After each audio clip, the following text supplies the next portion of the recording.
In this video, I'm going to show you how to hide likes on Facebook. So, social media is great for staying connected, but sometimes the pressure of like count can make the experience feel a bit more competitive than it needs to be. So, whether you're looking to reduce social anxiety or just want a cleaner interface, Facebook actually allows you to hide those reaction counts.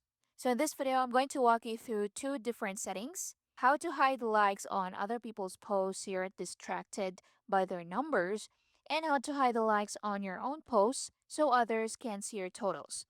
So, let's get into it. First, open Facebook app on your iPhone or Android device. So click on your profile at the bottom right corner. Now what you need to do is to click on the three horizontal lines located at the top left corner.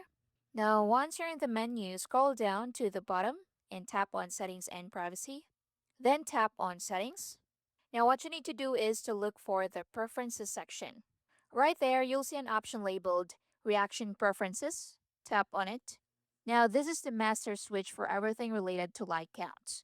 Now, the first one is on other people's posts and reels.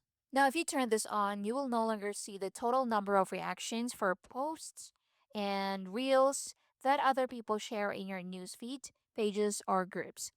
So you'll still see that people reacted, but the specific number like 1.2K or 50 will disappear. So toggle it on. The second one is on your posts and reels. So this is one of the most people are looking for. So this is the one most people are looking for. So when you switch this on, other people won't be able to see the total number of reactions on the posts you share to your profile. So it's important to know that this applies to your timeline going forward, though likes will still appear in places like Marketplace. And that's how you hide likes on Facebook. Thanks for watching.